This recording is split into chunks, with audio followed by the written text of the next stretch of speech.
I'm reading a piece of fiction that, when I was here last year, I actually finished a collection of fiction here during my tenure at Headlands. And so this is a piece from that book, which I am now shopping around. And this one is called Wink.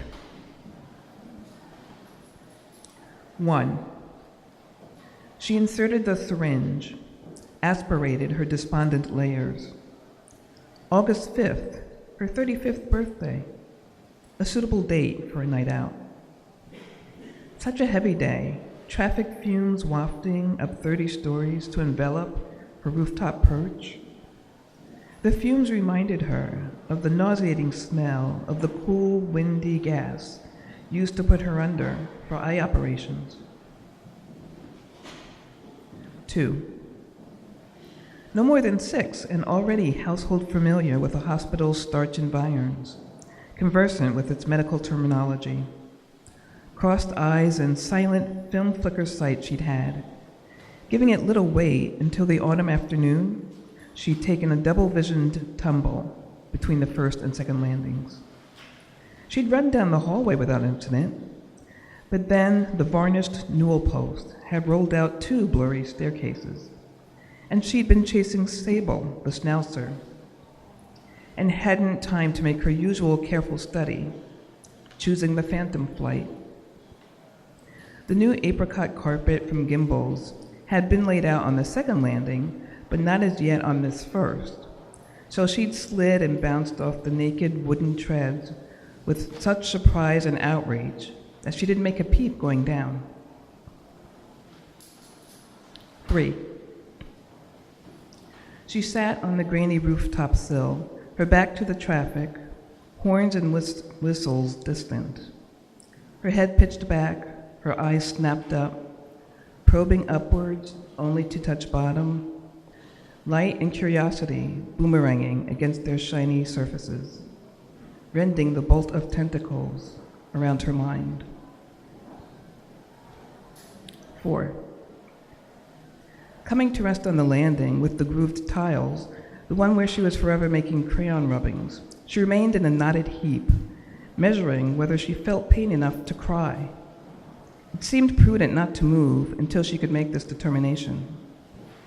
She heard her older cousin running his Lionel trains in the small study below. Mother raced down from the sinister newel post, knees cheated left, her sandals slapping every tread, while her father bounded from the study up the carpet-christened stairs in 3 leaps. Even the red ballerina spider beneath the last step picked its way out from the overhang to check on her. 5. Now she was afraid of spiders, couldn't stand them. When had her admiration for them melted into revulsion? Spiders had been girlhood companions, and when she found one that hung around for more than a day, she'd name it according to its attributes. There had been Maze, the dark yellow spider, in the attic closet's corner. Maze would emerge only when she felt her web give a promising shiver. And there was Shortstop, the tiny black spider on the den ceiling, who engaged in a sporadic choreography of runs and halts. She'd left her apartment reasonably clean, closed the curtains, cut the air conditioner. She lived on the 9th floor, so she'd had a long ride alone in the mirrored coffin to the 29th.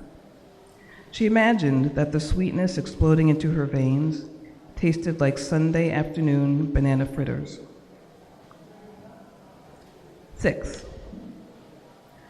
Her mom and cousin and she would spend 2 hours after church around the deep fryer, the big vat of threatening oil yielding up treats. Sometimes it was apple donuts or powdered crullers. Other times it wasn't dessert at all, but real French fries, sliced potatoes sinking straight to the bottom and then mysteriously floating up when they were ready for garlic and coarse pepper and ketchup. 7. She hadn't left the television on, had she? The set was on mute anyway, the only way she ever really watched TV. Women's tennis had been on, the California Circuit of Tourneys underway after the brief post-Wimbledon hiatus. She would miss the US Open's round of 16. She stood and faced the smoggy maw behind her, right knee bobbing in a skewed curtsy as she left the rooftop's cupped palm for the sidewalk's keening embrace. Headlight pinpoints below coalesced into a fuzzy glob. 8. Look straight ahead at that picture behind me, straight ahead. Dr. Goodness knows who this time, shining the torturous disc of fire into her eye while she tried to keep from tearing up. How could a flashlight be so cruel an instrument? Flashlights were supposed to show the way, but the doctors obliterated it. 9. She exulted in the free fall's rush, but terror followed so closely behind, it whispered in her ear. Her chemise flew up, cloaking her face, reminding her not to scream. She could move, her arms, out. Dramatic viewing, the folks below. Witnesses, note for evening news. Left syringe on ledge. Her head bounced, her charred brain hatched, spun out from its snare, kissed the pavement. Her eye lolled towards her sharp left cheekbone, blood hazing one wall eye. The other eye shuddered. Thank you.